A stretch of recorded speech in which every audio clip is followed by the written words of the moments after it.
And 95223200406. There is my office number. So you can always, if you have a question for me, you can go right there. And kind of let people know what you're doing and how you are, so forth. I'm going to do a quick round robin just to let everybody introduce themselves. My name is Vicki Mikeworth. I'm a math geek. I'm your favorite math geek. I'm somebody that likes numbers and do a lot of business consulting. And I've been hosting this group for now almost 20 years. So glad to have you. A mastermind group is really the idea that, when many minds come together, a new mind is created. And we have our other leader, which is Karen Karsten. Karen, I'm going to let you start off and just quick introduce yourself, and then we'll just kind of go around. Okay, good morning.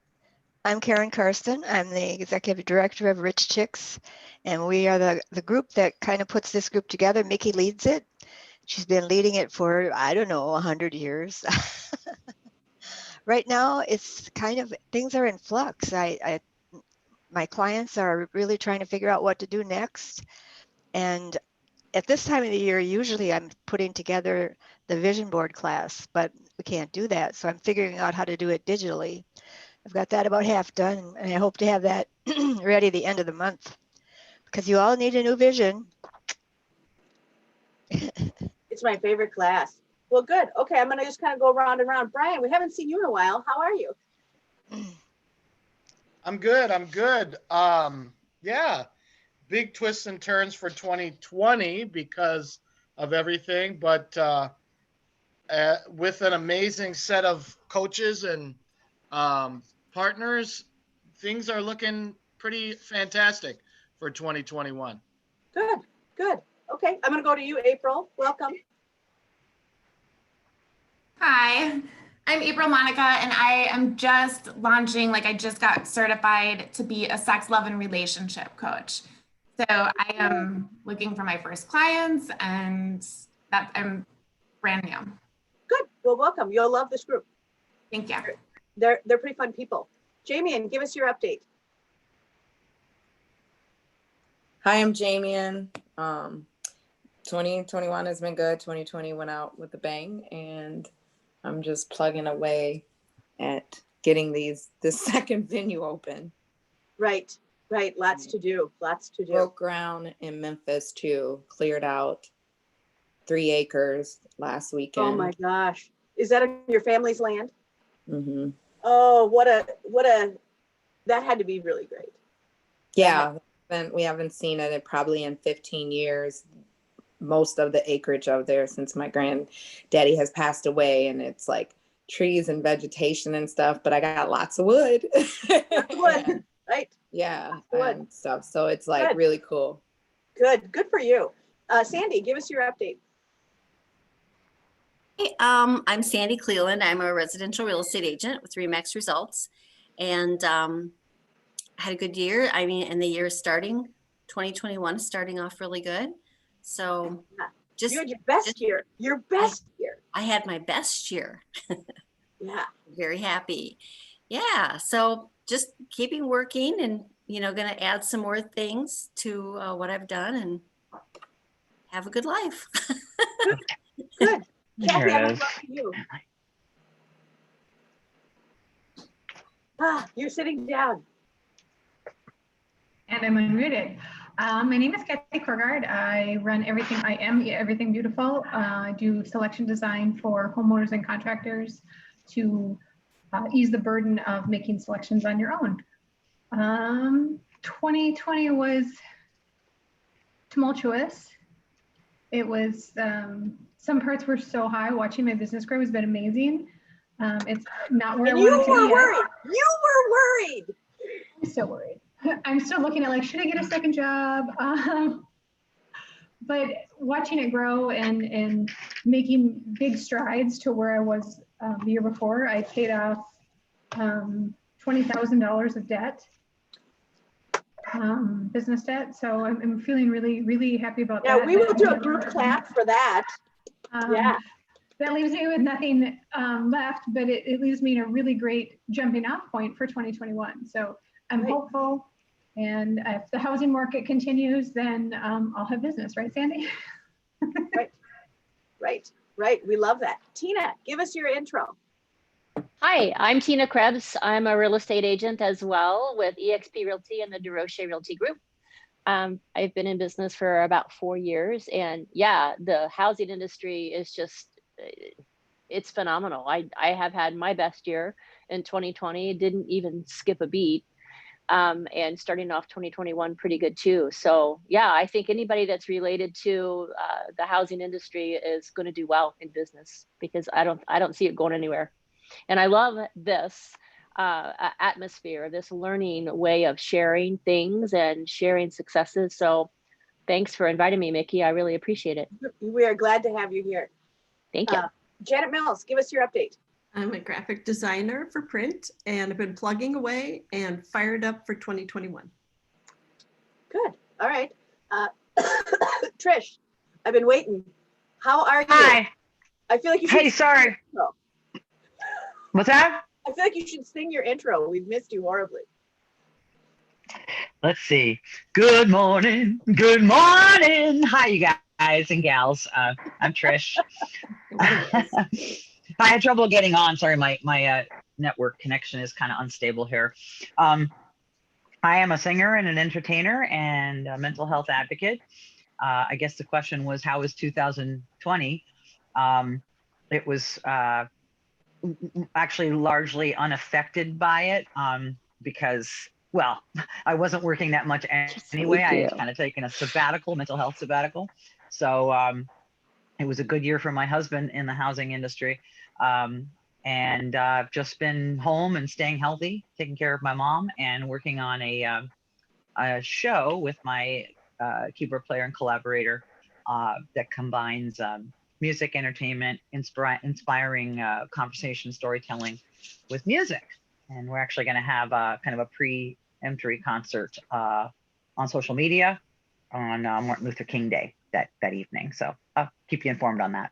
Good. Really glad to be here. I've missed you guys. I've missed you, Mickey. We've missed you Yeah. too. I almost clap just to have you back. Oh, thank you. I'm really glad to be back. Thanks. You worked hard for this. Yeah.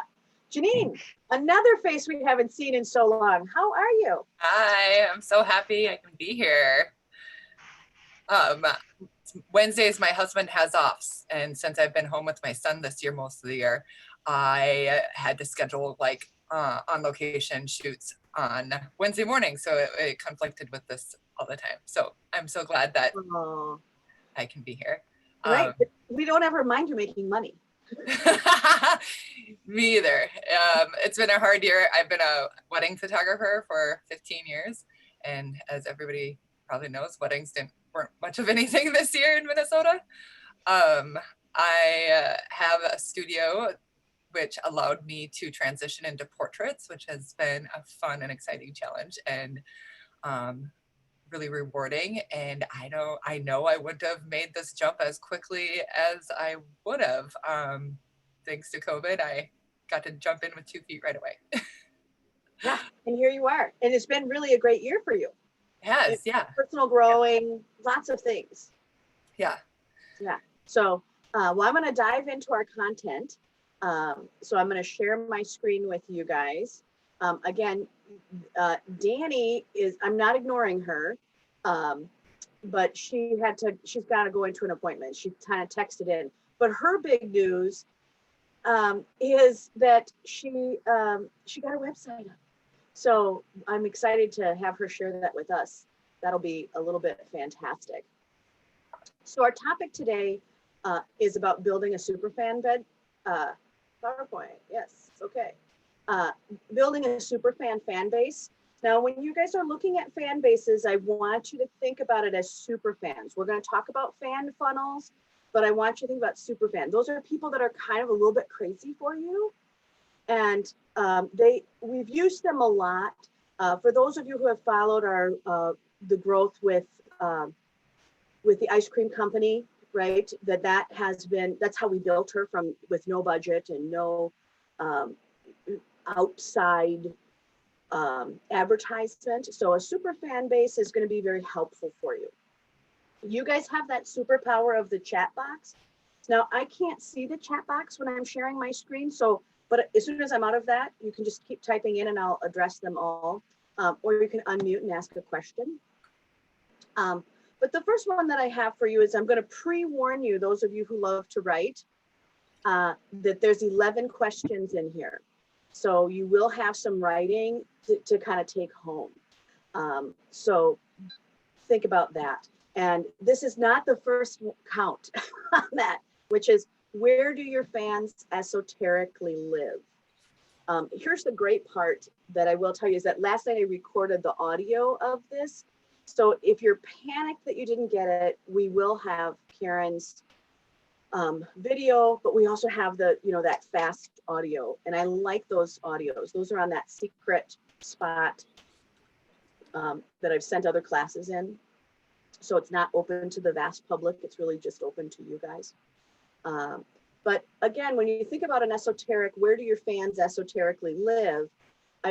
I would think about it, right, that this is kind of a smaller group that's specialized. They have a really defined knowledge or interest level. So I would think about that like a coffee connoisseur, right? That some people just want to go deep on a subject, and that's where you're going to look for your super fans. So think about what your subject is. Sometimes they're just way too broad, design too broad, but design specifically kitchen. Now you've got a place to have a super fan group. So you're looking for that kind of esoteric, that smaller grouping with real specialized knowledge. Again, I would just kind of put your 1 through 11. I've marked the slides so you won't miss them. And a lot of those questions are going to come right at the very beginning. And we'll kind of talk about what it is. And your first question is right here, right? Whether you're looking at a fan lens or a super fan lens, whether that's, there's many social media outlets that you can go onto. You can go Facebook, you can Instagram, right? The new big hub right now that everybody's freaking out about is Clubhouse, and that you have to have a private invite to get to, which is how Instagram got started, which is how Pinterest got started. But I would think about, how does a fan impact your business model, right? That somebody who's interested in what you're doing, how does that impact your business model? So for some people that is that they want to be known, that they want a message to get out, right? So Trish, for you, your fan base is really about getting a message out and getting people to communicate or open up or normalize a subject matter. Jamie, and for you, right, the impact on yours is that people can see what you do and choose to have a celebration that they hire someone else to do, not just that they do it themselves. So when you think about that, I really want you to think about, what is it for your whole business model? And these are people, again, right, they're devoted. I believe they have value, but I also believe they give value. And they also help you keep you really interested in your path, because they're going to bring something to the table. So I'll use Ashley from the ice cream company again, is that people send her ideas for flavors all the time. So she has to constantly be reinventing, constantly being creative. So many of your people that are interested in what you do will have creative ideas for you. Janine, when I think about you, it's really like sites, right? People love to photograph in locations. So it may be, and you have a list, I think, right? You have a list of locations that you are like, hey, we can do it this way. So there are many ways when you think about that. And here's your question number 2, number 3, and number 4, right? What do they think about, right? What are they thinking about? And a big question for you is like, are you a fan? Do you have a fan thing that you are interested in? And I would think about how you are fanning, because that's going to tell you a lot about how you will curate content, because a lot of times we will fan the way we want to be fanned. So if you are somebody that's going to check out all their new stuff, that you are very visual, that you want to hear their podcast, you want to know all of the new information that they have, right? My friends who are really techie, they are going to fan in a category deep. So I don't know if I told you guys this, but I ordered a Cybertruck, a Tesla Cybertruck. So I joined a Cybertruck fan group, and those people are crazy. They measure the insides of their, these are super fans, right? They've taken the measurements of the truck, and they've measured them on their garages, and they've put videos in of what it would look like if their truck was actually built and moving in. I mean, people are very creative because they're passionate. They're passionate about something. Oh, thank you. Yes, So good. I would think about what How you're are you? passionate about. Hey, Karen, you're not on mute, by the way. Okay, I I can be. Thanks, Michael. Yeah, he brought me my coffee. I know we all would love that service. Think about where your fans play. Where do they eat? Where do they shop? How do they celebrate? Right? That's question number 4. Where are your fans playing? And what are they visiting? So it's different than saying, hey, here's my core customer. It's really, who are those super fans? Because super fans have another role in the world. It's not defining your core customer. It's somebody who's very much interested in the work that you are doing. So how do you get people very interested in relationships, right? So how do you get people very interested in certain kinds of real estate? So for those of you who are selling real estate, you may be selling residential real estate. You may be selling only farmland. You may be only looking at hobby farms, or there's so many pieces that are there. So really giving people that information. And sometimes super fans are aspiring, that there's somebody that wants to become something, that they aren't there yet. So I use hobby farms as an example. I can't tell you how many people, like, I'm somebody that you may have noticed, I like farm animals. I like animals of all kinds. So that's interesting to me. I want to think about what it would be like to have a farm like that. Can I manage that? No, but that doesn't mean I can't appreciate the work, show up for what they're saying, be deeply interested and committed to what they're talking about. So my favorite part of a fan base is that you get to play with them, that these are people that you can celebrate, that you can enjoy that relationship, that for you, the reason I think it's worth investing in is because I like the play. So when you look at question number 5, which just popped up on your screen, is what do you want to do? What do your fans want to do with you? And it's pretty easy when you think about my fans in general, of people that know me, right? It's pretty easy. What do my fans want to do with me? They want to play with me, right? That let's go do something. Let's see something different. So think about what your fans would do with you. Do they want to go on a tour with you? Do they want an invitation to a party? Even if that's a virtual party, right? So Jamie, and that would be like you, right? Come sit at my table. Here's the tables decor that we have. If it were Danny, who's not on here right now, it would be, let me invite you to my unique floral arrangements, right? So, how do I bring you to something? That Kathy, I would think about, bringing someone into that kitchen. Let me give you reasons to love tile combinations. You could be, someone who's just crazy about tile combinations. And I bring that up because she sent me one the other day that she knew I would like. And that's another thing that you would do for fans, right? That she knew I would be a fan of whatever she put out. And that makes it a lot more fun to create, right? So when you're thinking about your fans, I would think about question number 6, right? and yes, there's 2 questions on this page, but it's really the second one, right? What makes you special? But why do your super fans want to know more?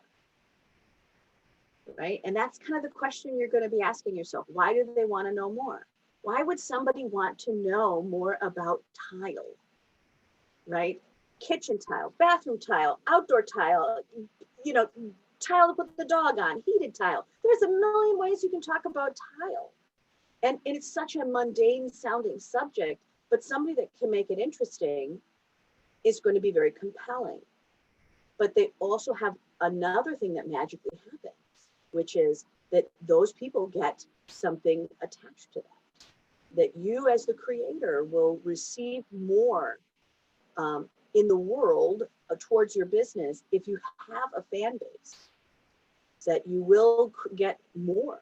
You'll get more if it's a venue, then you get, you know, this is my thing at this venue and this is what I do. Therefore, I want these things from you as a partner. It will give you partnership. It'll give you provenance. It will also give you a place to build financial partnerships. So we talked about a fan funnel. So like a sales funnel, right? It's people that are kind of going to get to know you, but it always leads to something. And a fan funnel is there to lead to these super fans. If any of you have noticed that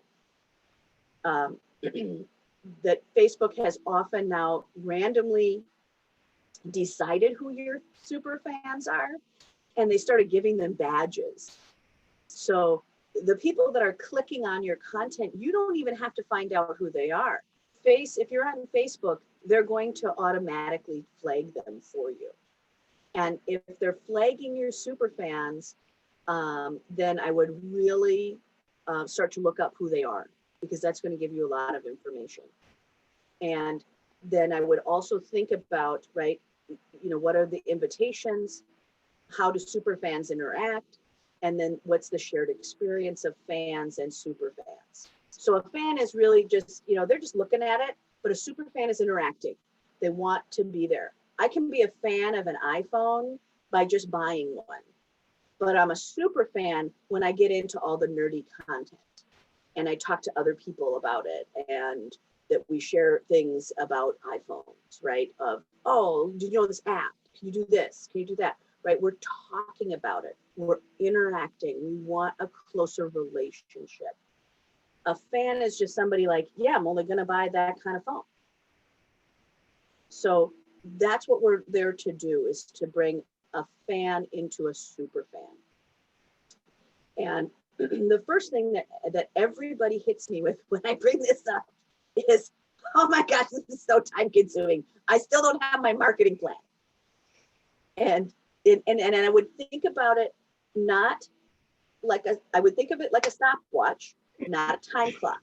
Like I don't need you to put in this enormous amount of hours into this every day.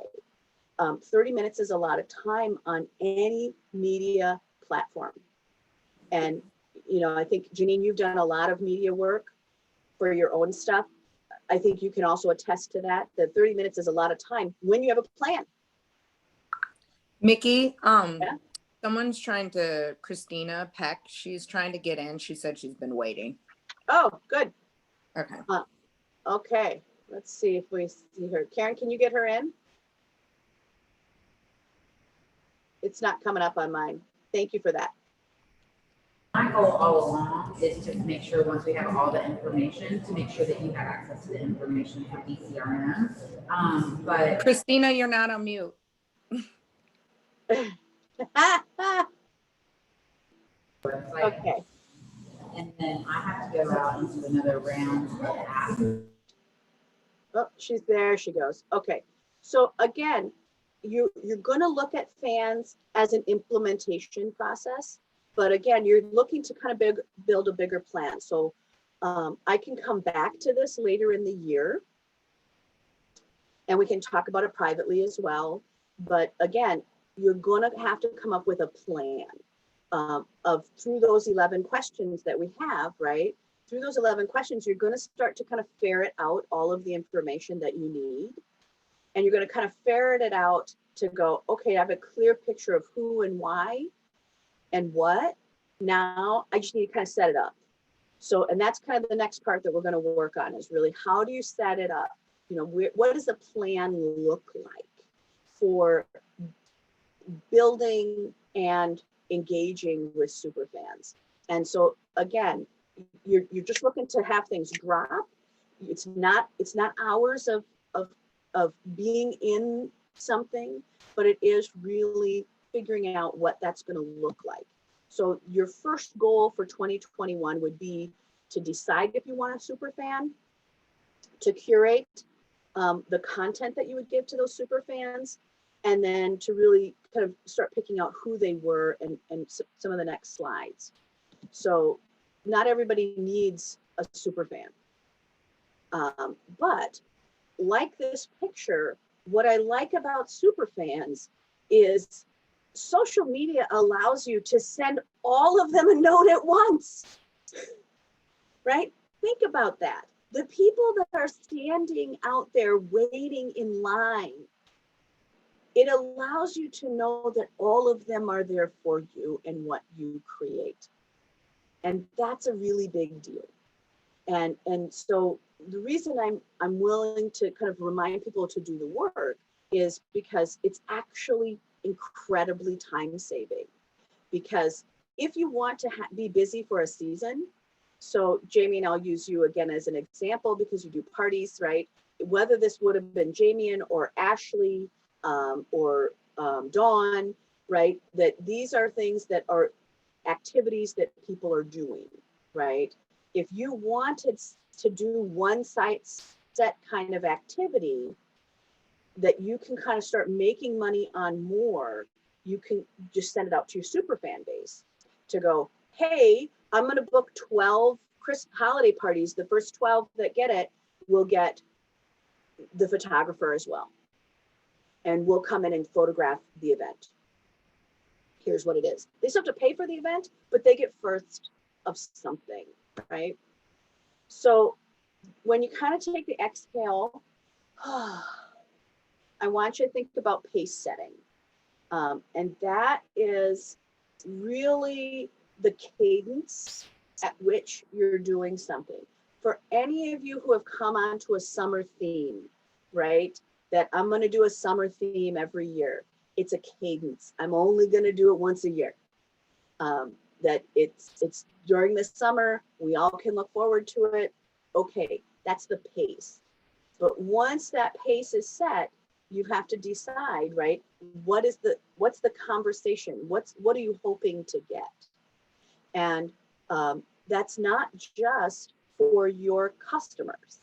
That's also for your fans. It's for your super fans. That's for your co-creators. It's something that everyone, right? If you're putting out content, you're going to decide that pace and who's getting it. And I do want you to remind yourself that you are a curator. And what that means is that you're there to kind of put that art museum of what you want. It's kind of like the greatest dollhouse playing world of the world, right? Or if you were into action figures, right? It's when you make that whole action figure awesome. And it's really saying, look, here's how we want the world to see us. Here's how we have scope. It's the impact. For many of you, you have an artistic expression that you're doing. So what does it always look like? When you look at something that has a specific brand, it doesn't matter how you do it, you can tell, right? I'll use an example of a Snickers bar. The Snicker bar changed all the words, but because their brand identity was so specific on that brown wrapper and this type of font that it had, it didn't matter. They can write anything in there and you know it's a Snickers bar. They don't have to even use their name because you've identified with it because they've done all the other media, right? Coca-Cola. All anyone has to do is see red and white and the little swirl and we're done, right? So when you start to look at the curation, it is the appearance of what is there. And a lot of times it's that context, right? If you look at Apple, right, what is the color you attach with Apple? It's not red. It's white. It's white space. That is what they have tried to create, is white space for your creative canvas. That was a huge part of why their stores were white, not just to be clean and esoteric, clean and easy to get to. They were white because they wanted to give the idea of a whiteboard. So when you are looking at this, I'm going to bring the music industry in here because they are truly the massive innovators of super fandom. They are the original super fan builders. And when you think about your content, super fans expect to be dated. They expect you to, want to try harder for them. They expect curation.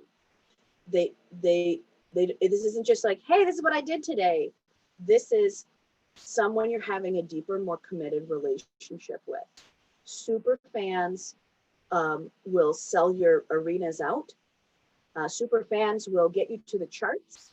Super fans will make sure your books are full.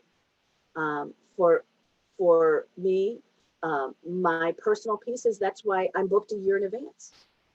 That my time slots will sell out a year in advance because of the way that I'm curated that business piece. So when you think about your content to super fans, I don't want you to think about it as an album drop. I want you to think about it as an album drip. Okay, so used to be back in the day that you would release an entire album. That's not how you deliver music anymore. You drip an album out and then you release the whole thing. So you'll release a single, 6 to 8 weeks later, you'll release another one, then another one. You don't give the whole thing at one time. And that's the largest change in content that has happened in the last 10 years, is how music has changed the expectation level of what we want in entertainment.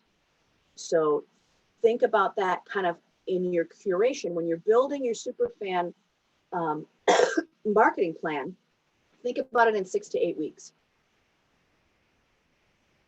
So nobody wants to hang with a concept for much more than just a few weeks. Then they want something new, right? So if you're going to concentrate on kitchen cabinets and you're going to have a cabinet-a-thon, right? Anybody may have remembered Shark Week, right? It was just 1 week, but boy, it was great. It's Shark Week, right? And now everybody knew it was Shark Week. They knew it was coming. They did all the ad prep for it, right? And then all of the super fans of sharks could concentrate because all the content for that week was on sharks, right? So super fandom. For all of the people who didn't want to watch the Super Bowl, what did they create, right? Because the Super Bowl still wanted all those dollars, but all of those fans that don't want to watch Super Bowl would much rather watch puppies, right? So there is the annual Puppy Bowl, and it's still a Super Bowl content, but it's really made for all the people who don't actually care about the game. So they can watch puppies for 2 hours. For those of you who are doing any type of social media, whether that be sharing content, audio, video, one of the tools that you can use for your super fans and how you're going to connect with them is guesting. This is you guesting on something and someone guesting in yours. If you are holding private groups or live chat, this has been easier than ever.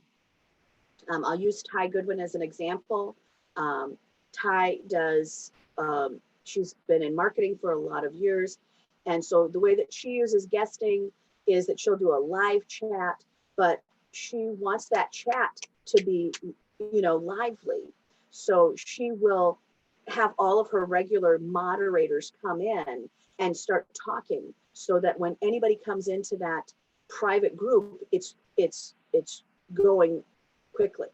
And then because those are guests that always come into the show, people are interested in what they do as well.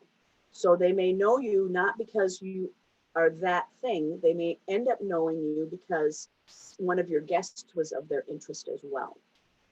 But guesting is also another way to not worry about having a group, because you can invite a guest to moderate as well, because they're going to have different ways to do that. For any of you who know Michelle Berg, who's also in this group off and on, that she does a lot of guesting in lots of different groups because she works on Shopify all the time. So she has a body of knowledge that people want to talk about on Shopify, because so many people have online shops and have technical questions, and Shopify is not there to do that. So that's where you're kind of getting it. I think one of the things that on this next slide, that I think this is going to apply to probably half of you, because you have so many other people that are super interesting in your bevy of co-creators, that they can become part of your super fandom. They can become part of what you're talking about. So Sandy, I would use you as an example, which is that you have this great person that can come in and make that house look great, right? So she has her own group of people, she has her own social media, she has her own business, but she will come into that house and make it look amazing. So when you start to look at that, she would be considered a tastemaker.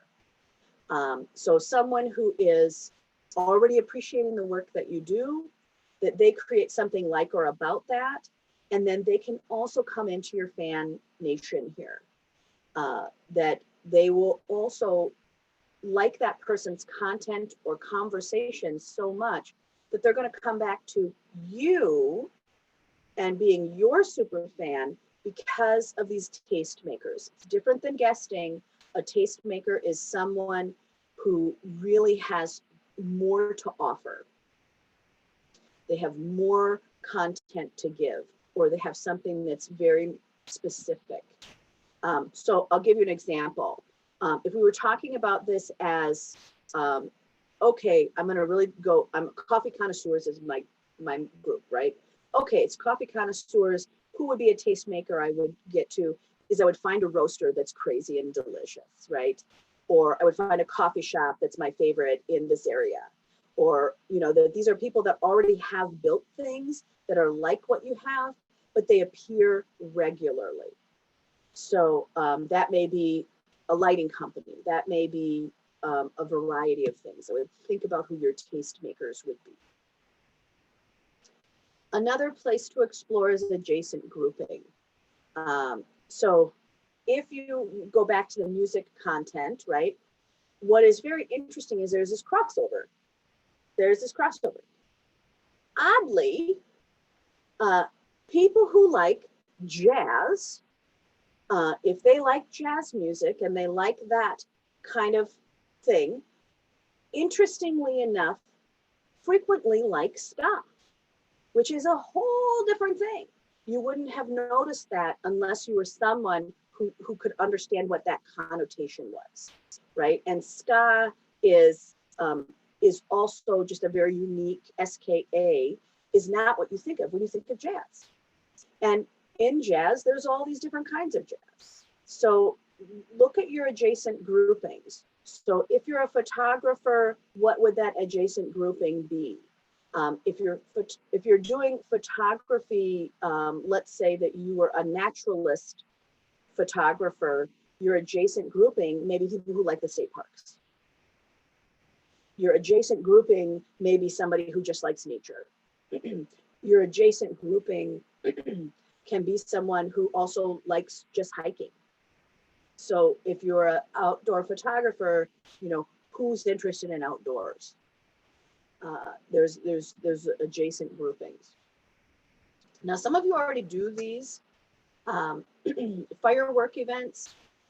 If I was going to focus on one thing that you could do in 2021 that is just testing out fan base, if you were just going to pick one thing, this is the page I would pick from, which is what would a firework event be? And a firework event, if we were back in the old days of networking, it would have been like Bring a Friend Day, right? That was their firework event that they would talk about it all year, right? That you can bring a friend.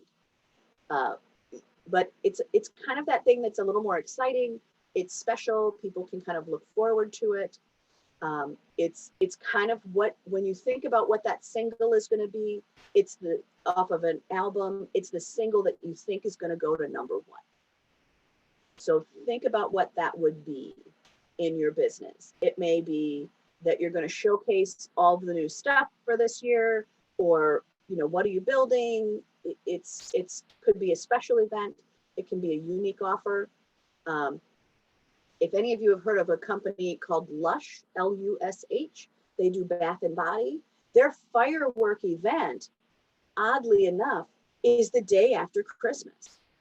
So there is not one store that I have seen people line up for consistently at 7 in the morning to try to get a spot in, because Lush will put in the next day every single item. They will sell their entire store out.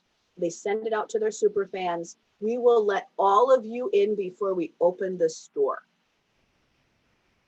So at 7 a.m., the day after Christmas, the malls are opening special for those people, and that line, they will let them in and they will let them shop before they even open the store to the rest of the public, right? That's super fans. And that's their firework event. Victoria's Secret used to have one where they had their semi-annual clearance sale, right? And they would bring in lots and lots of product that they had never had in their stores, because they wanted, that people were so excited about buying that they would buy things that were of a different quality or of a different style because it's on sale. So if underwear are 3 for $10, you'll buy a lot of different kind of underwear because they're only 3 for $10. So Victoria's Secret will make underwear at that price point so that they can sell more. That's a firework event. Just like if you have been to stores that have like outlet malls, all of that product is built a lot of times for that. They'll put in a little bit of new merchandise so that it gives the feeling that it's all extra or discounted. But the reality is that a lot of that product is being built for that store. So a firework event may have a unique offer. Sometimes it's the best seat in the house. That firework events, if you've been to,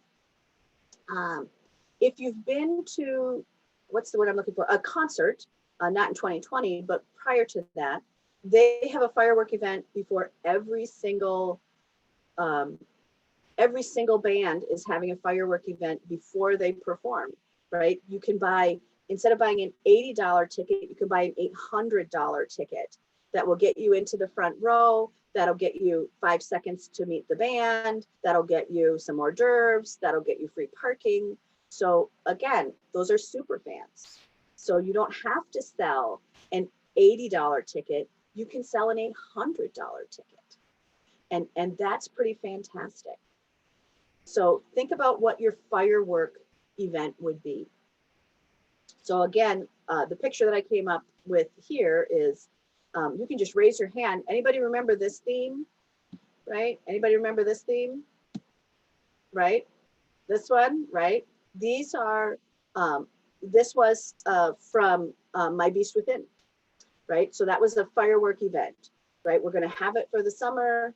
We're just gonna play that. I made all these masks and people could take photographs in them. So when you're thinking about that, you're thinking about giving yourself some creative way to be different that you aren't normally in. You don't have to have it be a physical item. Some of you may have remembered this theme from last summer, right? That it was a closed group. We don't let people share content out of it. So if you put content in that group, it's only for that group. So you don't have to open it up to the world. because that's not how groups work anymore, right? That it's a private piece. So like when we send you the audio to the secret podcast, only you guys can get in there, right? So you can go and hear other content, but it's only been created for you. So when you think about that online group, so this is a summer theme. Last year was Goblet Summer, right? Everybody could do it. Some people were in it every day. Some people weren't in it very often, but everybody that wanted to be in that group chose to be in that group. They were invited to that group. It had a time period. It had an invite list. And it had an outcome. And the outcome in that particular event was, right, prosperity education, right? To teach people how to feel more prosperous in their everyday life, how to celebrate every day. So when you think about an online group or an event, right, it has a time period. You're going to close that group. It's not an open all the time group. It's just special for that time, and it goes away. Clubhouse that's being created was created exactly for this. You're going to see Clubhouse come on probably to the main scene by the end of 2021. And, you know, that content isn't eligible to be held. It will disappear once the room is closed. So again, for you, you know, what are your super fans getting from you? This was an event that we did, Superhero Cake Fight, right? So we had Cake Fight 1, Superhero Cake Fight 1, and then it was so fun. We waited 3 years and we brought back Superhero Cake Fight again, because who doesn't want to have a cake fight, right? So it's a class that was only offered every so often. It's curated, and somebody's going to walk away with also a story that they can tell. So think about, for yourself, super fan, super fun things, okay? And this is where I'm going to kind of open us back up, and then I'll come back to the slides after this. We've got almost all of them through, because you still have a few questions left. But I'm going to open this up to kind of going, all right, what could your super fan stuff be? So I'm going to stop the share. I'm going to pull it back into us. Where are you on your super fan piece? Any of it ringing a bell? I'll start. Okay. Okay, so where I'm at, like, I didn't really understand. I understood, but the breaking down of what this is, but I really took a part of I feel like I'm a bit of a curator, and that's kind of that's the aesthetic that I lead with when I have my private dinners, or even I'm dealing with brides. But going into this year and writing into last year about what this year looked like, I really wanted to, whether it's by my pictures, whether someone attends what I have doing, or they've experienced something, that they experience in a certain way, and learning what my aesthetic looks like in me. Yep. So one of the things, a part of my experiences, so I did a New Year's Eve dinner, and it was just a closed dinner. I selected the people that I invited to come to the dinner and purchase a ticket on the invite. Right. And one of the things to start out the night is I said, well, we're going to close out 2020, and I want you to put your name, because all year, everything that I do, I'm having people do these little cards. Oh, yeah. And they're their favorite cuss word. That's great. And so and one of the things and then they had some other things. And so one of the things that afterwards, I was talking to somebody who didn't attend, sitting with somebody who did attend. And the whole time they talked about how I controlled the evening, and how they left with an experience that they almost can't speak about. And that's exactly what I planned out, and exactly what I wanted to do and leverage. So then when I put out for my private Valentine's dinner, the tickets were sold in an hour. Yeah. From the conversation to the thing. I haven't even done a flyer. Or an advertising, but just from the words and the aesthetic of what I did. But I'm trying to be very intentional in everything that I do, that what I'm putting out speaks to exactly who I am. Right. And there's your A, right? I mean, Yeah. really saying, look, this is what I'm good at. This is the content or the relationship I want people to walk away with, right? And that's that curation. April, I'll use you as an example because you're new and you have new stuff, right? When you think about the things that you would want to curate, it would probably be healthy, loving relationships, right? So how would that? My niche is a woman who is in a long-term relationship who's lost her sex drive. Okay.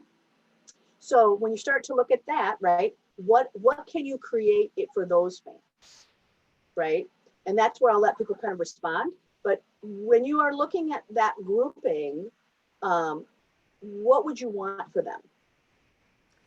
I want all women to know that for healing, it's like mind, body, and soul. And so it's getting back to like self-love. There's a lot of limiting beliefs that we have to dig into, and just like the way, like everything that we've been taught about sex, especially as women, it's been taught as like a very scary thing. So kind of getting people to like understand that there's nothing wrong with them.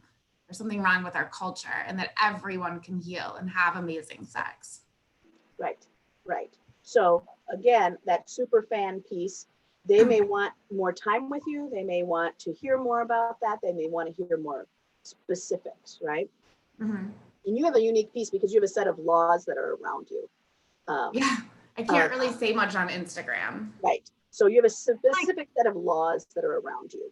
So, Being in a podcast with her, or in being able to be a subscriber to a podcast or to a newsletter, or tips, and like you have regular tips and tricks that could trickle down. I have a podcast.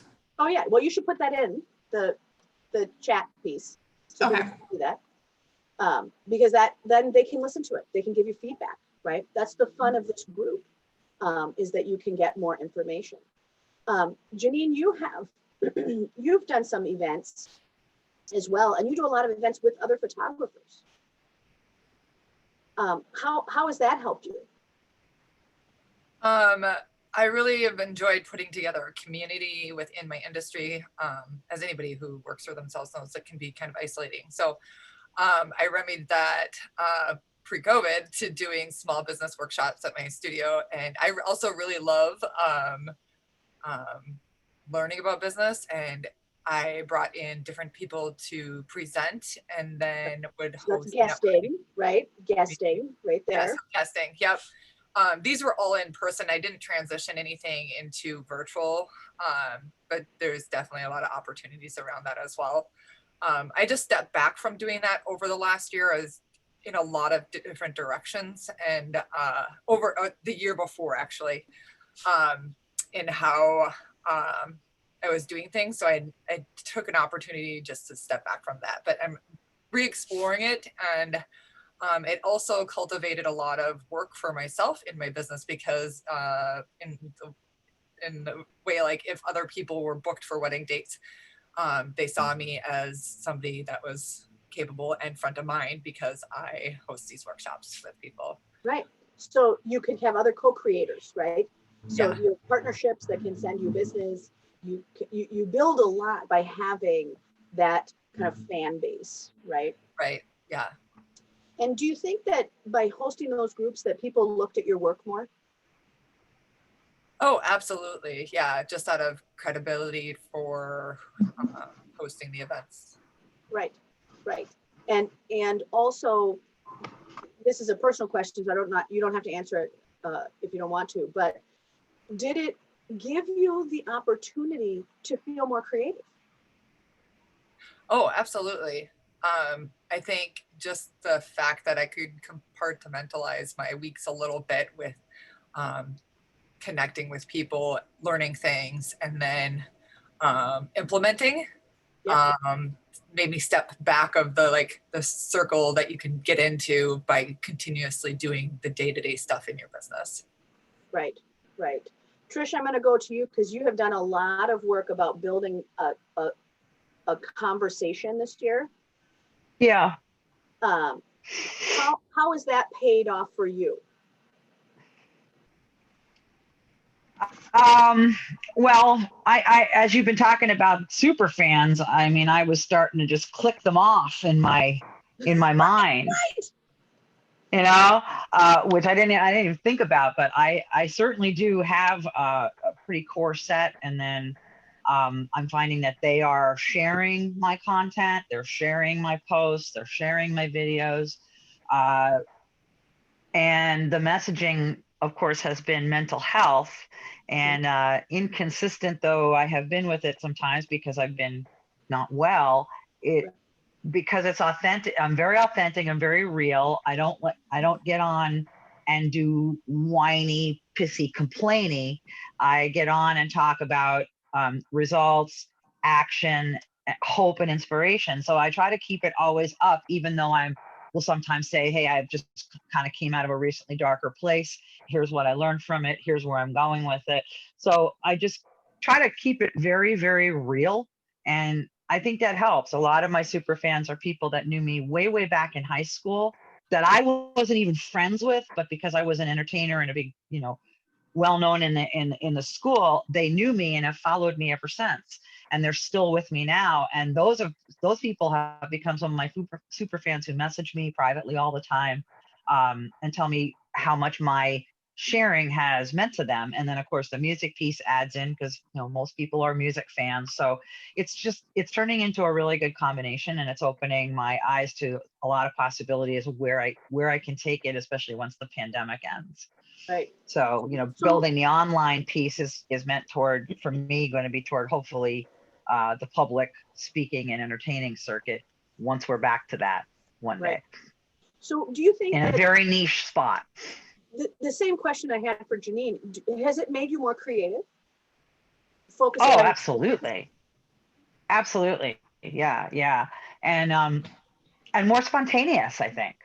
More spontaneous and not being afraid to go with that, coming up with some ideas and throwing it out there. And if it doesn't work, that's okay.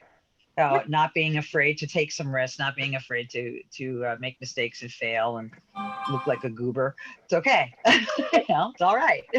Right. Hey, I'm going to give Liz and Christina a chance to wave and say hi. Liz, hi. Quick, give us a hi, how are you? What are you doing? We have a chat box, so please put your information in there, both Christina and Liz. Okay, and I would love to hear, I'm Liz, but was it Trish that just spoke? Was it Trish? Hi, I'm interested in your content and I'm wondering how I would follow you. I've never met you. And do you have a blog? Could you put something in the chat? I will. I'll just direct you to my Facebook page for now, which is kind of where I'm working from. But yeah, I'm actually working on developing a podcast too. But yeah, let me go ahead and put that in the chat for you. Thanks. Yeah, there's so many things to develop. Podcasts. I mean, wow, I haven't even gotten into Facebook Live yet. So it's a whole tech world. Right. Yeah, it is. Liz, tell the group what you do for a living. Okay, so I'm integrating my life coaching skills with a Healthy Life cellular health breakthrough product. That's the only one on the planet. It's good for, it has these molecules that are native to the body and helps your body heal itself. It's also, I'm starting out with the pitch for your face. I'm 64 and since I've been using this, I feel that I look about 10 years younger, and it's really helps a lot with, it helps your cells to turn over in 28 days instead of 90, which they would be at my age. So anyway, it's a way into the liquid product. And then I'm going to get into more stuff that Trish is talking about, real life stuff. And I'm looking for a niche, and I think it's women 45 and over that are more looking for their purpose in life. So I'm going to integrate. It's not just about the health product. It's looking about what makes you really want to get out of bed in the morning and connect with the world. Wonderful. Okay. Well, make sure you put some information in the side chat. I will. Because you get the side chat with the video. When Karen sends you the video of today, you'll get that as well. Oh, great. Okay, thanks. Christina, give us your quick intro. Welcome. Hi, thank you. I forgot my AirPods, so I'm sorry if there's a little background noise. My name's Christina. I'm 26, a busy mom, wife. I've spent the last 5 years of my life working as a nurse. But when the pandemic started, I wanted something to call my own. I wanted to stay home with my son. And so I went out on a limb and found I had a passion for marketing and graphic design. So everything that I'm doing is self-taught. I watch YouTube videos. I read some marketing books. It's a lot of trial and error and Illustrator and stuff like that. But I tell my clients that I'm like the marketing fairy godmother. So I take your little pumpkin and I turn it into that beautiful horse-drawn carriage that's going to the ball at that beautiful castle. So I'm still in my beginning stages, but things are going well and I'm super excited to keep growing. Good, good. Well, welcome to class. We're glad you're here. Make sure you put all your information in the side chat because they're going to want that. Okay, I'm going to go back so we can get the last few questions to share my screen again with you. Going back to some of the things you guys are already doing, which is again, right? What are the events that you can have? How can you reach your people differently? And this idea of highlighting someone else's story, I think that's another place where a lot of you can really do well. Liz, based on what you just talked about, that would be for you, right? How do you highlight the stories of the people that you've helped? Kathy, this would be, I would love this as a walkthrough of somebody who's like loving their kitchen. That, you know, how can we make those super fans show off what they did? How can we get them to engage in what makes them happy? Janine, you just changed your whole business profile. So really getting somebody to talk about why it's so important to think about the art that they have in their house and the loving images that they want in there, right? So that's another place where you can really look at your super fans. And super fun, super fan things don't have to, some things can be just snip, snap, but everybody's locked away. Everybody's in their house. So think about some of these other things that you can do right now. These are contests or participation, quick response games. For any of you who were earlier in the pandemic, I went and ordered just some random stickers and that I put them on my Facebook page and I'm like, hey, trivia question, first person to answer, I'll mail you this sticker, right? Not, you know what, it's just ridiculous. It's so quirky, it's so out of there, and everybody's like, oh my gosh, you know, what is the circumference of the sun, you know? It was just a way to play. And that is what I do with the people around me, right? For me, I want to play with you. I want to enjoy and laugh with you. And so when you're looking at your super fans and what you're looking to do, you know, for Trish, you may be singing with them. You may be doing a duet, you know, that TikTok may be really your jam. Jamie, one of the things that you're doing with people is celebrating with them and giving them a reason to celebrate in a way that they didn't have access to. So sometimes it's a guessing game would be okay. In order to win, if you guys haven't seen the guy on YouTube, that he has an online platform. He sells all sorts of, you know, garbage on Amazon. And I do mean that lovingly, garbage, but they're all items that are under $100. He's got a whole Amazon store. So they're doing all the shipment. It's all drop ship, but he will have a contest 4 times a year where he'll give away $30,000 and a truck. And he'll drive it to your house if you win. So he'll put up this huge shopping event through. And it started because all of his shipments came in at once and he needed the money. He had to have 30 days to pay out. So Who is this? I can't remember his name, but it's, again, he gives away $30,000 cash and a brand new truck as the thing. And he does all these ads about, you know, hey, I'm really gonna give this away. You got to shop in the next however many times, and then Amazon sells all his crap. So if you're watching a lot of YouTube, he'll pop up. But right, that he's really just getting people to shop. right? And then he'll show videos of like, no, really, this is, I really won this truck. So sometimes you'll do a BOGO. That's kind of a simple thing to go, if you can buy 1 hour, get 1 hour. Sometimes you'll have things for your super fans of, you'll have reduced rates. You can, you know, offer them something that's very specific. So I'll use Christina as an example, since you're new, right? One of the things that you can do is, right, buy one, get one. That, right, buy an hour, get an hour.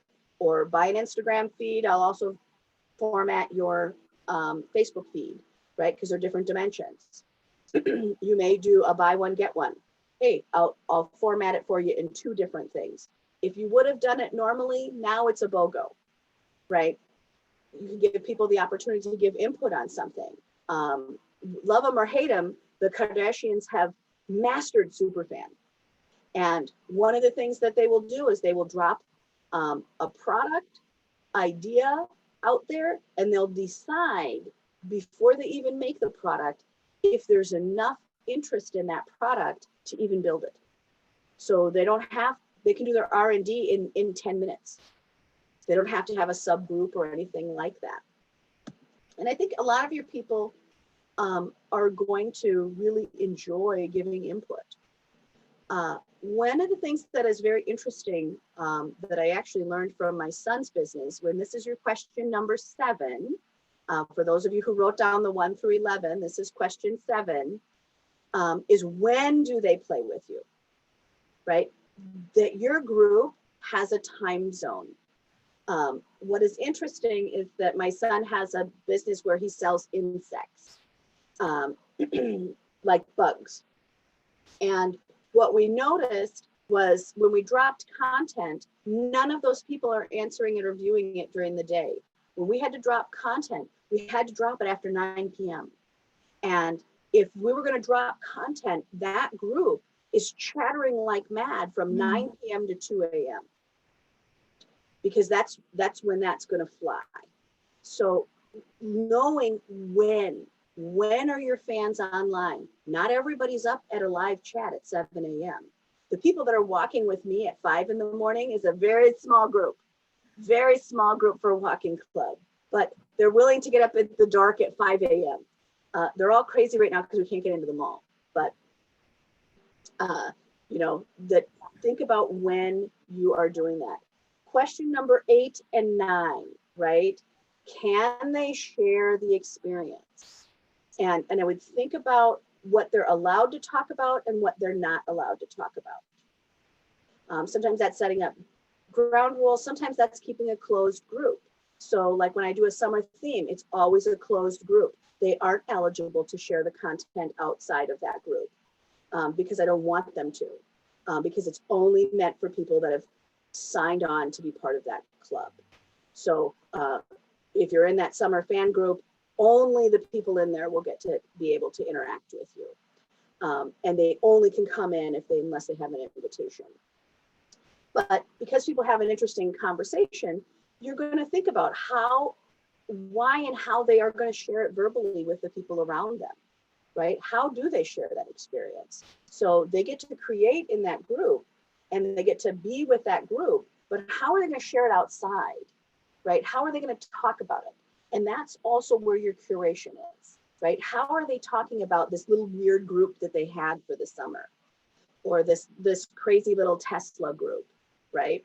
The Tesla group also, you have to be approved to be in there, right? So that also makes it so that we only talk about Tesla, okay? Not everybody's, chiming in there. You don't have people that are putting in content that is meaningless.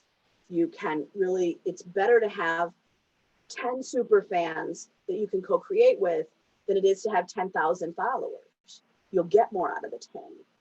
You'll give more in the 10. And we're here to 10, right?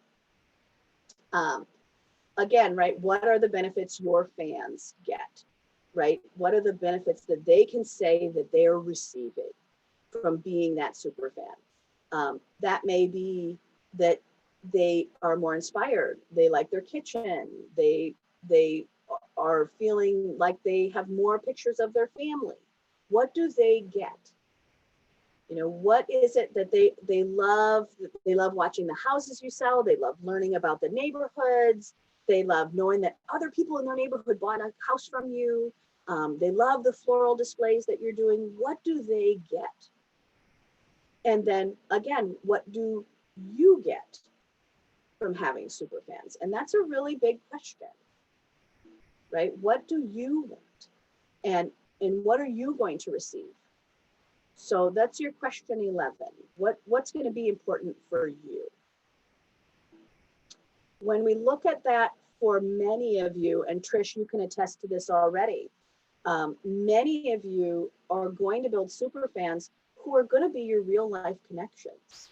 They're not somebody virtually out there in the way far away. They are really going to be somebody that you are there with, somebody that you get to co-create with, and really can help dive you forward.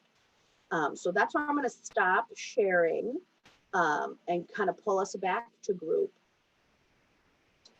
I can already tell there's lots of questions.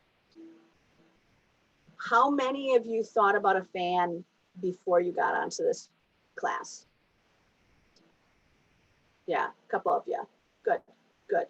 Okay, let's go round and round, and we'll go, what are you taking away from today? What are you learning? What are you committing to? What, or even if you have a question. So Kathy, I'm going to start with you because you're in my top left corner. Question. I never thought of myself as having fans. It's more that I have kind of one-time people that walk through my door and I make happy, and then hopefully they tell their friends. But I never thought of how to utilize them. Mm-hmm. Yeah. So what's the question out of that? It feels really uncomfortable. In fact, thinking about it makes me feel sweaty. Right. Like, hey, want to be my super fan? And I don't know how to even start that conversation or to start delivering some type of content that would help them, that would help me help them utilize my services. Well, I'm going to open that back up to the group. Anybody have any advice? So awkward. Yes. Giving them, like, because you help people, I'm sorry, like design or make their house look great, right? Yes, but for like remodeling, not necessarily like interior designer. I mean, giving them like free tips, like acting as if you're the expert, because you are, and giving them I can pretend to be time. Because it's like, for example, I watch, you know, there's a lot of people that I get free tips all the time from, but at the end of the day, like, I'm not going to do it. I'm going to hire them to help me do it. But if you can get, I know from experience, just people that I've bought and stuff from, the more free advice I get, the more that, and I'm like, oh, now I know how to do this. They become that trusted person then when it comes to actually doing it myself. So would tips like on how to maintain something, or so, because you know, so often the tips that I can give are pre-project, like why you don't want to buy your faucet from Home Depot, or what's the difference between laminate flooring and LVT. So those are, have you ever thought about doing like before and afters, like, and then highlight that and maybe go into a little detail of why you took a bay window and did this to it, and show the window before and then show the window after, or a setting that would be right in front of that, like where you placed things in the home because of this or for whatever, and then just ask people which did you like better, or what do you think about this transition, and then just letting them kind of see, one, your craft, two, your creativity, and then giving them something like maybe once a month. This is my project for this month. This is, what do you think? What do you think I should do? And then showing them the reveal could be your firework kind of thing. This is like, this is it, you know?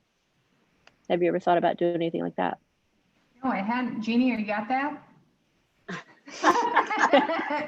So one of the things that I'm a huge fan of Kathy, because I've gotten to work with her in a lot of different situations, is her knowledge of faucets.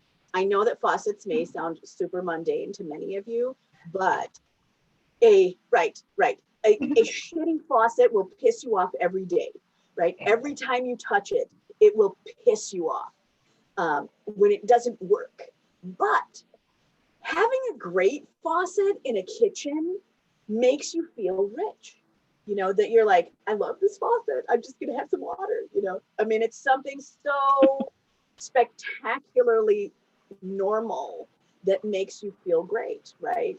So paying attention to a faucet, I think, is, again, one of the things that you can go through of like, why do I like this faucet? Why do I hate it for this? You know, that everybody liked a certain kind of sink, right? That those deep farmhouse sinks were like everybody's greatness. That they were sure they were going to like wash babies in them or something. I don't know.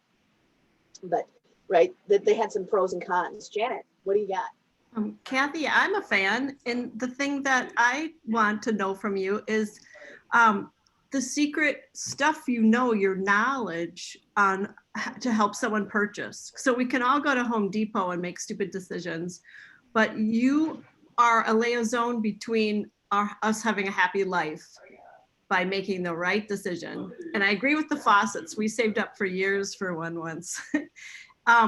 And so that's what I would want to know. And also, designers have access to a lot more. So for example, for 100 Douglas blinds, which I wish I had, there's 3 that we can buy at Hirschfield's or Home Depot. There's more that pros can get. So so you have your knowledge and more products. So I want to learn from you, Kathy. So that's right. what Where's your glasses, by the way? That you don't have glasses on today. Who? Janet, don't you wear glasses normally? For distance, but y'all are close. They're right here.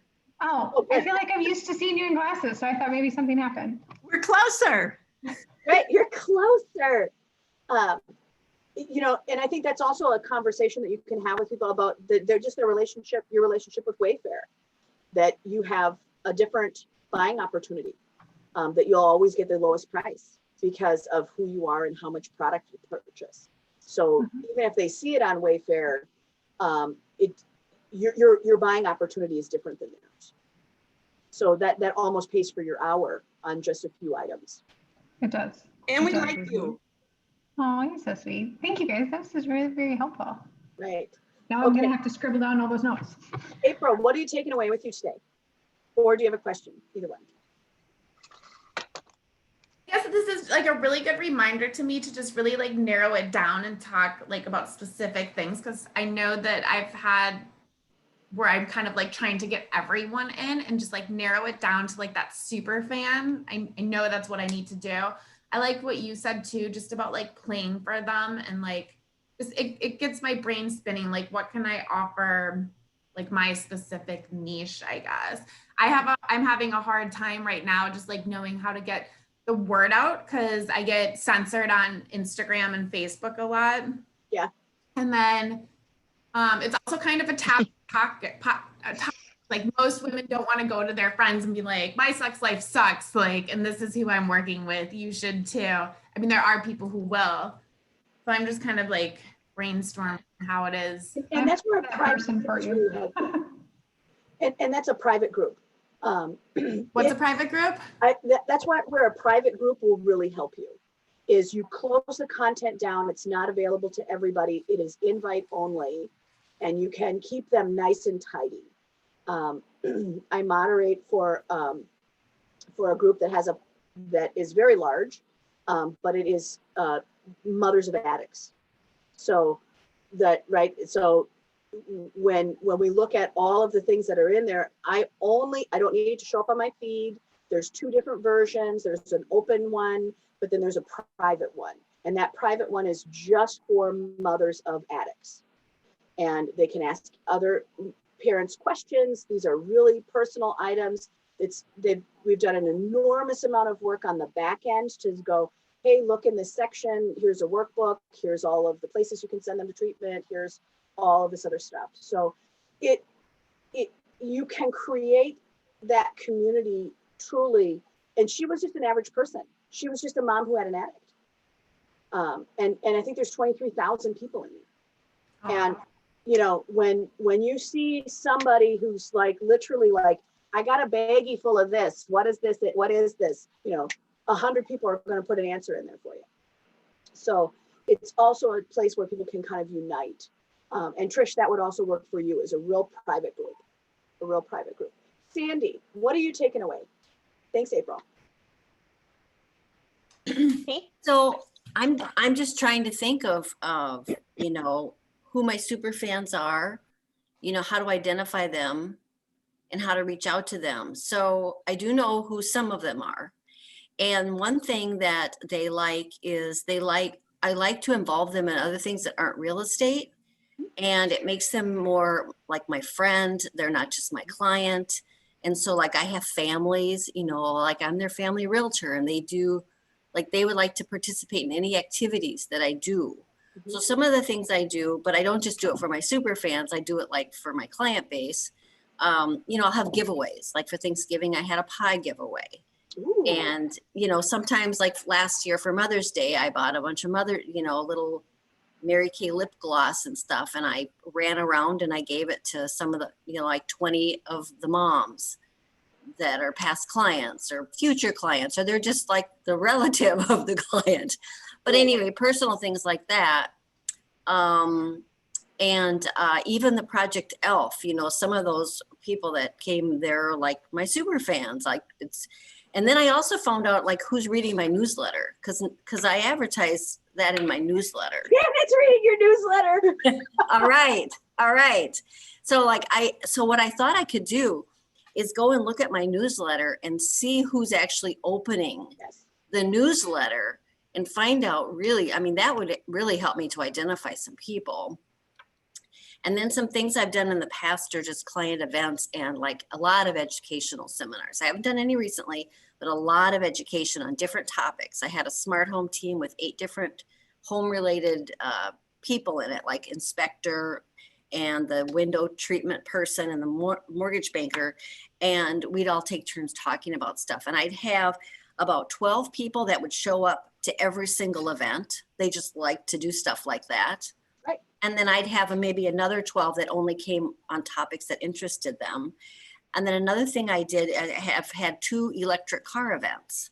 That was a fun. Oh, that's right. That was great. I loved the test drive. Yeah. Yes. Yeah. Thank you for doing that. All the Tesla people came. And so like exactly what you said, they are crazy for all this detail of electric cars. But yeah, we gave them an opportunity to ride in Teslas and other electric vehicles. And it was just a fun kind of thing. So, fun thing. But yeah. And when I look at some of the things that I would have focused on for you in real estate, that you have put a lot of work in, is you've put a lot of work into kind of Sandy's special list. That you have curated an enormous amount of people that can help do projects and things like that. Mm-hmm. And that I look at that list and you utilize it. So I think it is something that could also make you money in the long term, but it really is a place where you can kind of build super fans as well. Okay. Right. I've got the list. It's not, here's the list. It's call Sandy, she's got the list. Right. Right. Call Sandy's assistant, actually, is what I would say. Right. Okay. All right. Karen Karsten, what are you taking with you today?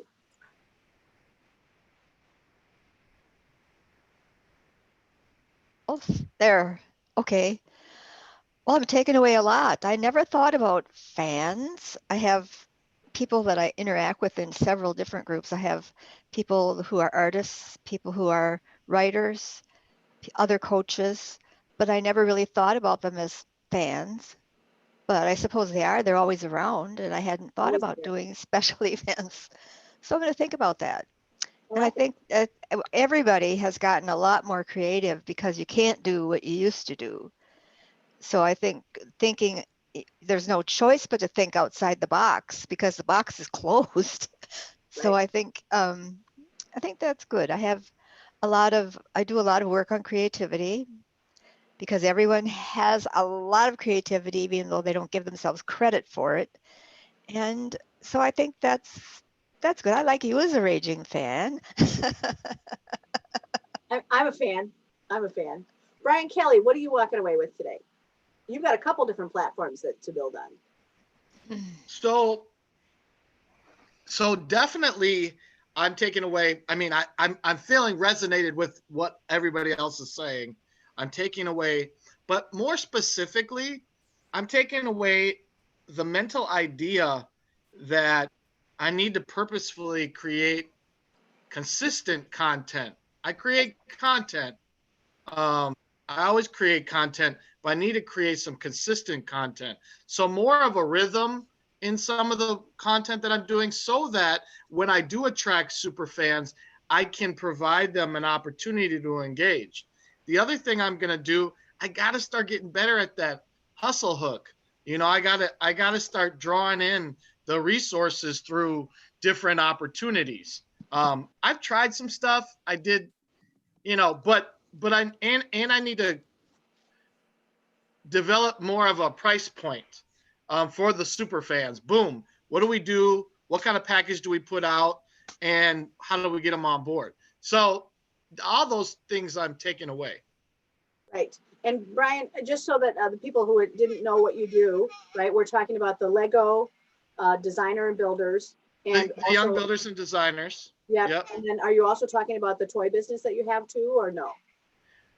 Well, yeah, I should find ways to incorporate more of a super fandom with my toy business. And I'm doing cross. I just did a custom Lego set, and I did a pre-set that was limited edition, and then I did a finished set, and then I'm going to start batching it with a workshop for young builders and designers. So I'm trying to cross promote both businesses. Right. And are you doing the assembly on those kits yourself? Yep. Yeah. So that's where I would really put those young builders and designers together. I would have them build it. Yeah, that's a good idea. That, you know, that's a great way to have young super fans, is that they can be part of that kit, and then they can cross check the kit, right? Yeah. Because designers have to know how to cross check. Yeah. So I like that for you as well. All right, Tina, let's go on to you. What are you taking away? Well, I think a lot of it is building on some of the stuff that I've kind of already started to maybe explore a little bit. I am basically not good in front of the camera. I never smile enough, and I always look like I'm talking really weird. And so my goal this year has been to be able to just put myself out there a little bit more on social media. It's a little scary for me to do. But I want to really, really try to reach the new home buyer and give them content at least on a weekly basis. And so trying to build a fan base there for people who might be thinking about, I've never really bought a home. I don't even know where to start. Mm-hmm. The same with first-time sellers. You know, you hear a lot of new home buyers, but people who are just their first time, they've bought a home, but they have no idea how to sell it. You know, that's a whole other niche. Yeah. And then the new agents, because I'm with a team that it's beneficial financially to recruit people as new agents. And so trying to find some decent content, mainly my face for now, to be able to bring people on who are possibly thinking about being a new agent or are in the process already. And then just to be able to have organization within, because I'm a lover of numbers and an Excel spreadsheet nerd, and trying to learn Google, but combining the two just to find some kind of organization within the real estate business itself, like that would appeal just to real estate agents and maybe brand new ones who haven't found a way to be organized in their business, because that's a huge part of being successful in real estate. So kind of playing with those kinds of things and expanding on trying to find that fan base. Because I mean, a lot of people like my stuff, but you know, are they going to stay around when I'm not posting stuff about real estate? And that's kind of, to your point, that's kind of the people that you want to build. That's the relationship that I want. To everybody, because that idea of first-time home seller, I think, is really powerful. Anybody have any suggestions for Tina on that? Seller or buyer? I thought she said seller. Seller. First-time seller. That's interesting. That's a niche, I would think. Yeah. right? It's usually Yeah. your first time home buyer. But Mhm. I think that's a whole different set of emotions. As somebody that sold my first house, not so recently, but the last house I sold,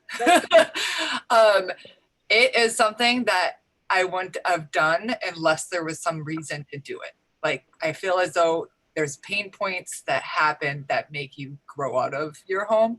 Yes. So understanding what those pain points are and what level they get to actually make the decision to do that is where people who would sell their home for the first time would be. Oh, I love Good. that. That's Yeah. a good point. And Right. one It of is the good. things that I thought was helpful when we sold our house, which was years ago, but the realtor came in and looked at it, and we had already done some things that we thought needed being done.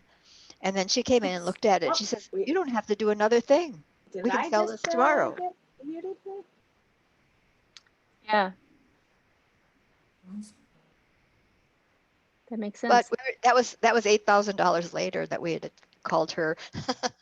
Oh. You know, I was just talking to somebody that said that they have, and I would be interested to know if any of the other, we have 2 realtors in the group, if they've done this, that they have a group, and it was like somebody who does video marketing, but they have a realtor group that comes in and tells people, okay, if you do these $10,000 worth of remodeling things, I can get you probably 3 times that price.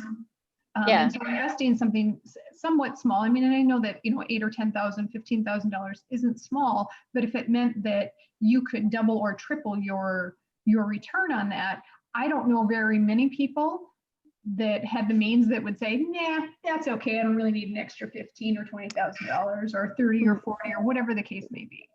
Yeah, I think that's important because I think sometimes, and not all realtors are like this, and I'm sure, I know I'm not, and I'm sure, I'm sorry, what was the other lady's name? Cindy, Kathy?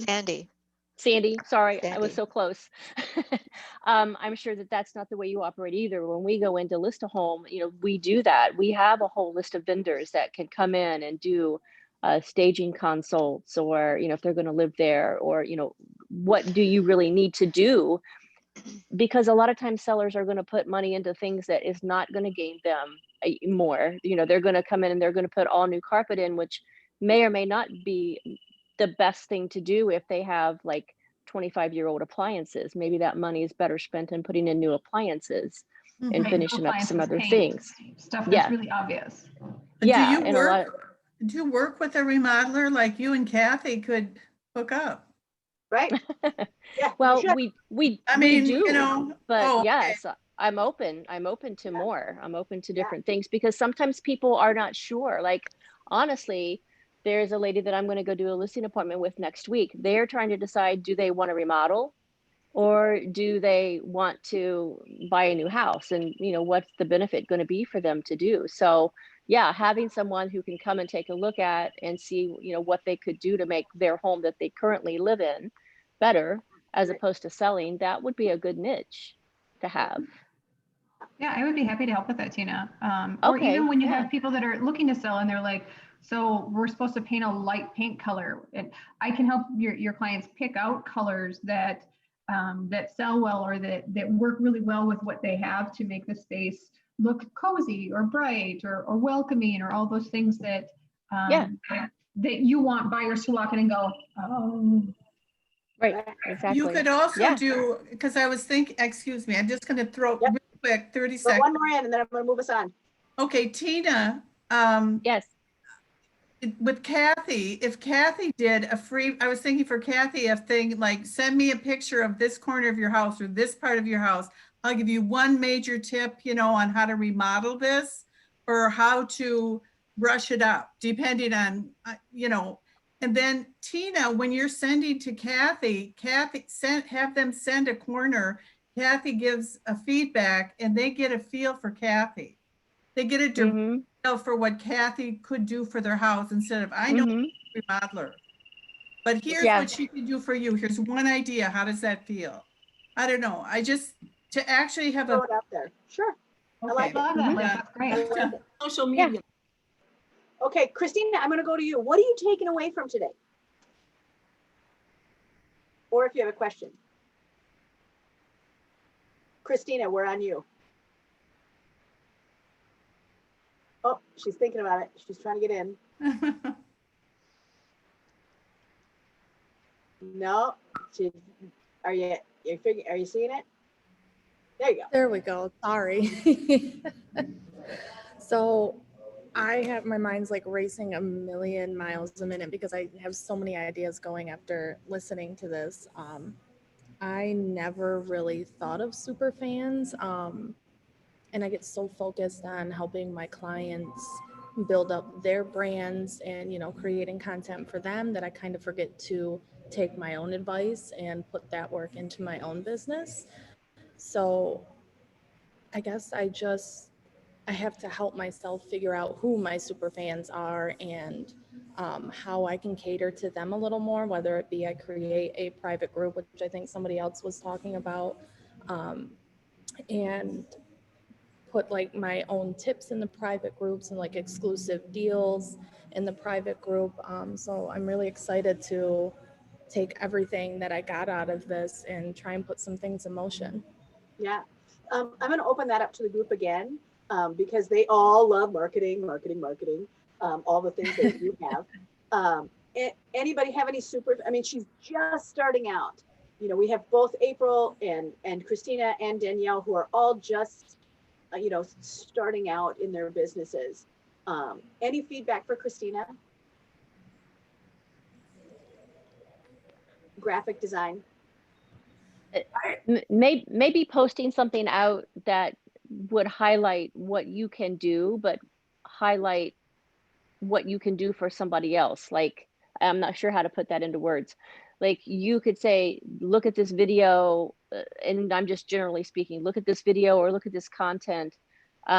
This is something that I could do for you if you're interested. And then you have like your best marketing idea behind this video, or, you know, the graphics that you like to use or whatever that is. And then blasting that out onto Facebook or your social media, which highlights you as a business owner that does this, but then it highlights, oh, look what I just did for my business. It's kind of a cool advertisement. Does that make sense?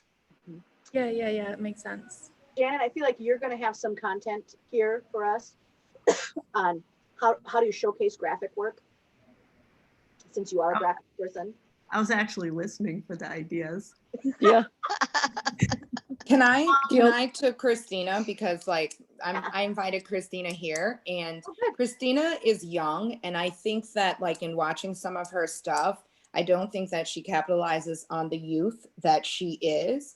So like when I say that, meaning like really learning the pieces that the youth use to market and advertise and stuff, I think will pull in some more of your people. So like, I don't know, I can't remember who was just talking. So, you know, like the different things that they do with graphics and the different things that they do, which then puts in light with you, you know, video content can be used. I mean, you have a whole family and that cute little boy of yours and Alfred, but taking that, which then I know for me, the person that I use for marketing is because I identify with her as a person and she identifies with me. I like her spirit.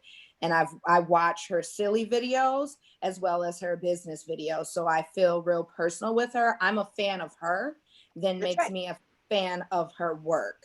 So like with you, I'm a fan of you because I just like you, but a fan of you as in like, I think you could really capitalize on all of that. You're from New York, you're Italian, like no one knows that in what you do now, and they should know that.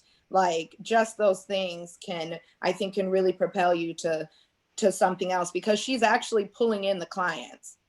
And she could probably pull in a lot more if we could identify with you, Christina, and not necessarily, well, yes, KP Marketing, but that's your name, but Christina herself. Right. And I like that as information for everybody, right? That you think about who you're fans of. You're fans because they're just awesome, right? And so looking at why you're awesome. And Christina, there may be something that you're really passionate about doing. So when I think about those super fans as well, for all of you, I would really focus on only doing fandom stuff that you like doing, that you want more of, that pays you well, right? That if you are a photographer, you're probably gonna talk about photography. But if you're a photographer and you really like food, you may wanna talk about food too. I know I'm a photographer, but I also like this other thing, right? Whatever that is, you're looking to build credibility and play and a way to have somebody that's your trusted group. And they're also counting you in as that trusted group, right? Especially April, for you, right? These are people that are going to have to trust you. They have to trust that you're going to moderate. They're going to have to trust that you're going to take down a content that is inappropriate. They're going to have to trust you. And with that, they have to know you. I think that's, I think Jamie, that's really right on advice, right on. Danielle, you have something to report to us. So welcome back. Hi. Hi, I don't know how much of today you even got. What are you taking away? I got quite a bit of it, actually. I was just not here. I didn't think about it, but I guess my biggest super fans are 8. Yes. And younger. Tilly, my little sister, got married in September, and her nieces on her husband's side have asked me several times, what else am I going to do? What new flowers are coming out? And I have no answers yet. For Christmas, I put scorpion corpses into resin. And they turned out beautifully. That was interesting. I will say I did not touch the scorpion at all, which made Karsten laugh just hysterically, because I refuse to touch anything that has more than 4 legs. Wow, what a rule. What a rule. Yeah, no, that's gross. I'm not going to do it. There may be some other people in this group that have the same rule of I won't touch something with more than 4 legs. Could be. 4 legs good, more than that bad. Yeah. 4 legs or less. I'll touch a snake. That's not a problem. But you got your website. I saw in the chat that you have your website up. I do. I have to find the link. It's A Little Dirt Don't Hurt at Wise, I think. Okay. Tegan set it up for me because she's amazing. Good. We did a trade. I did scorpions and resin for her, and she built my website. I love the trade. And those of you who are new, Karsten is my son, and he owns the ISO Psycho. So he deals in just insects. And so everything that you never want to live with is living in a property I own that he lives in. Yeah. And they're food for other more legged things. Yes. So if you are somebody that has, lizards, or if you have terrariums or things like that, that's what he builds, all of that stuff. So he builds bioactive and other things. So he also has a really niche world. But apparently they needed some scorpions in resin, which means that they're see-through plastic. Yeah. So what a great combo. It was a lot of fun. Also, I videoed and sent a video to Karsten because he did not believe me that I was not going to touch the scorpion at all. And you can see the little video. I'm holding it on like a popsicle stick, putting it in the mold. Good. Not once. Didn't touch it once. What are you taking away, Danny? What's you're going to take today? That your fans my super fans are probably going to be kids and their parents. That I am probably going to do classes and videos for people who want to make their own bouquet for the special person. Like, how fun would it be to get a bouquet that your boyfriend actually made himself in a class? Like, he took the time. Right. I love it. Went to class, built it himself, and brought it to you. And then, teaching kids how to plant and play with flowers and using my fandoms in my flowers. So having Harry Potter themed bouquets. So you can buy a bouquet for your Slytherin or your Gryffindor or Yeah, I love it. Doctor Who fans. And sort of using my fandoms in my work to create fans for me. Yes. And that is really where I think everybody can kind of pull away from what you just said, Danny, which is right, that she has fandom in all these other places, but now she can have, those fans can now have a place to play as well. So if you're a Harry Potter fan, you can get a Harry Potter bouquet. If you're, if you love Doctor Who, this is what we're going to do. So I like the cross fandom piece. And so in what we talked about today, right, that would be those markets that are standing right next to what you're doing. Okay, who did I forget? Trish, what are you walking away with? You've already done it, maybe. Who did I miss? Okay, Liz, what are you walking away with today? Well, the whole fan thing, I might have missed at the beginning because I couldn't be here. Is that what you identify? It says top fan on Facebook? From an algorithm, or you? Nope, you're going to define your own super fans. But Facebook is doing it for you, yes, because that's kind of the way of the market. But yes, a super fan is somebody who's really interested in who you are, what you are doing, and they're more than just interested. They're super interested. Okay. So you want a fan. What we talked about, right, was that you can be a fan of an iPhone by just buying an iPhone. But a super fan of an iPhone is going to learn all the stuff. They're going to go to groups. They're going to learn little videos. They're far more engaged. So it's somebody that's gone from passive to interactive. Great. That's my big takeaway. I love it. Thanks. I love it. Okay, who else? Damien. Damien. Okay. I'm gonna take away with just really spending more time honing in on my super fans. Creating a space for them now to come to that's privately their own. And the main thing is I always keep coming back with everything is the first question was, how does the lens impact my business model? That's where I need is you to focus. just really spending a lot more time in the next, 30 to 90 days, making sure that the lens is showcasing what I needed to come across. Cause I just am bad about taking pictures and bad about letting the lens see what I do. And when I do, the response is incredible. Like when I just happen to do that. And so for some reason, I just don't. And well, I would shortcut that. Can I give you a tip instantly? Is in your super fan list, make sure that the first ticket that goes out is to a photographer. Yeah.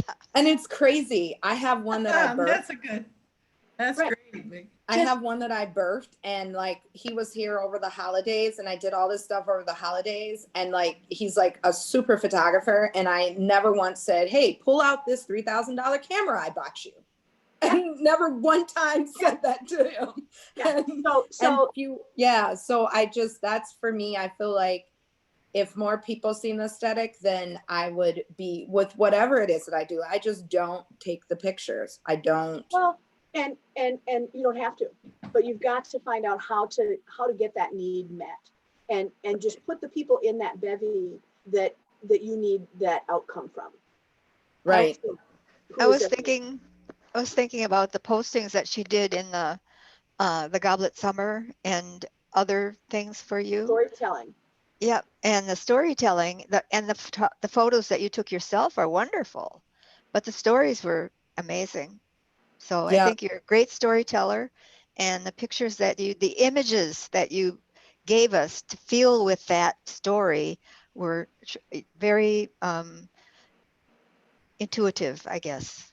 Right. Yeah, I'm thinking about that real quick, Kathy. This planner, it's called the High Performance Planner.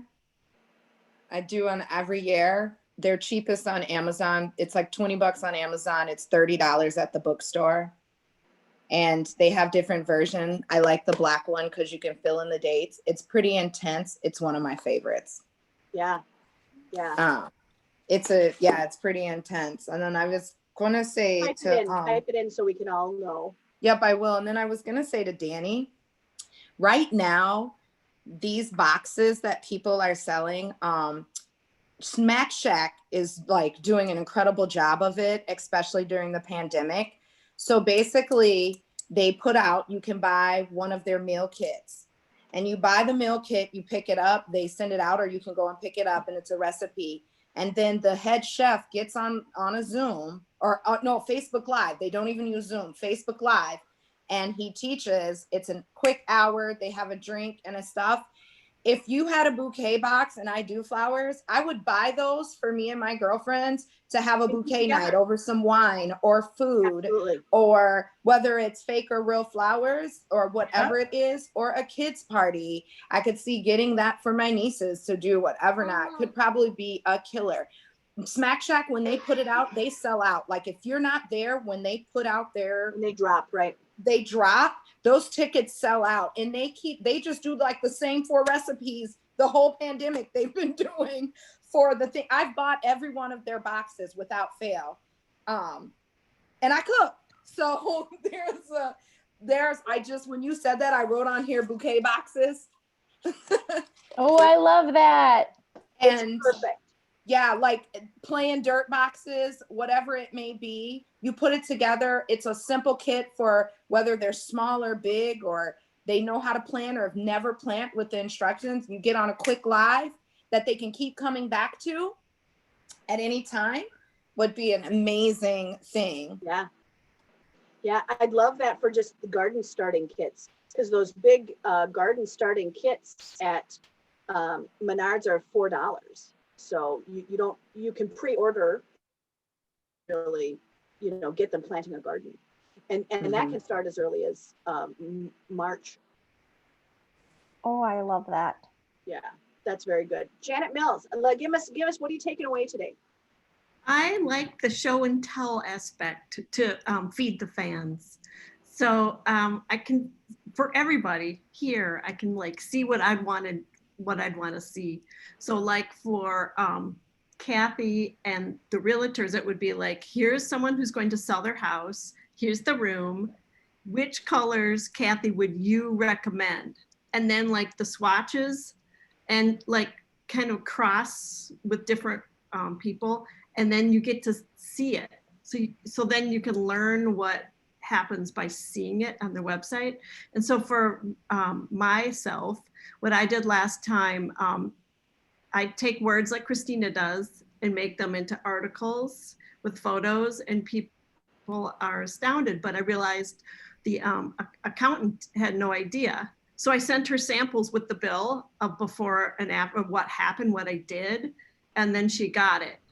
So I think what I got for feeding from this session for feeding our fans is show and tell, like showing what you do. And yeah, I think that's mainly it. My clients are long-term, like 24 years. So I think also it's expanding, how to expand exposure to have more fans. So that's it. I like it. I like it. And I like the show and tell for everybody that's doing graphic or artwork. But also everyone here, like I want to see what you do. Yeah. Well, I'm going to challenge you, Janet Mills, to bring a show and tell for next time. Yeah. Since we are your super fans. We are your super fans. We should get first dibs at some of this. Okay, in our last 3 minutes, what did I miss? Was this valuable content to you? Yes. Yeah. And the thing that I really want you to take away from today, and I'm going to go back to just that quick screen share again, right? Which is going to go back to that PowerPoint slide, right? Is I'm going to kind of work through them backwards, I think, if it'll let me. Whoops. Oh, it stopped. Hold on. I'll get back there. Mickey, you should tell them what's coming up next time. Oh, I'd have to look it up. Do you know? I am focused right here. You're right here. Okay.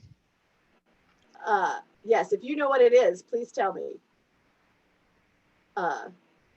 Whoops, I am learning how to do something new here. I know, I just learned that it's Share screen.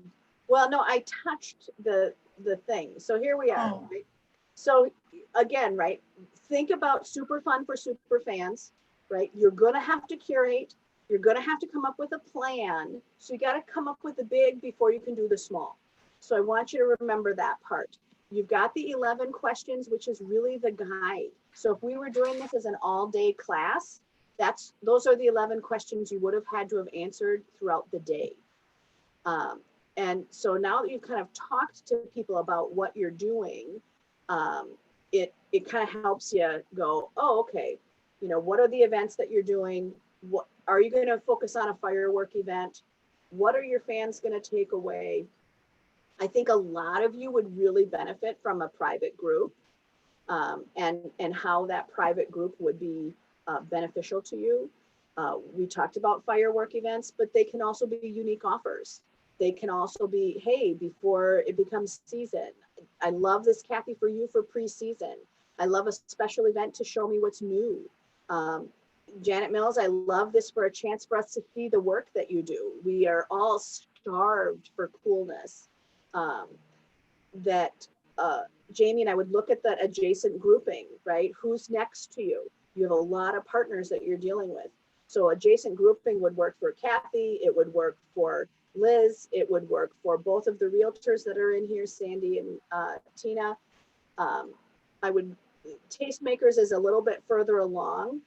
Christina, you're probably going to be in those categories very quick. But again, I want you to think about that as a drip, right? Album drip, not album drop. So you're going to think of the big picture first. Who are the super fans? How are they going to help your business? How are they going to help you? You will gain so much from hanging with other people because you'll get the chance to be more creative.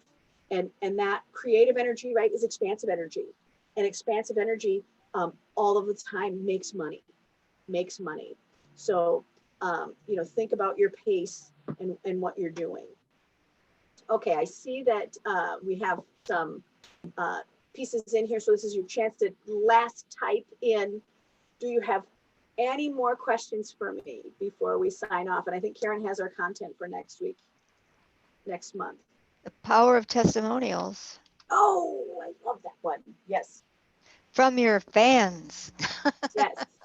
The power of testimonials. The reason that you're going to like the power of testimonials is that we're also going to show how you use testimonials. What are the legal rights around testimonials? How to track testimonials that are working for you. So testimonials would be a really good one. And how to get them in different places and how to showcase them. So yeah, I've already written the class, so it's ready. And you'll like it. It also, if any of you are doing reviews, that if you're a reviewer, this will be very helpful for you as well. Because I also am one of the top reviewers for TripAdvisor. So we've had to learn a lot about how to review. So you'll get a little bit of that in there. Okay. Any final questions for us today? Welcome to all of our new people. I want to welcome you back. And have a great day. Okay. All right. Bye. Bye. Proud of you. Proud of you. Bye. Bye. Bye.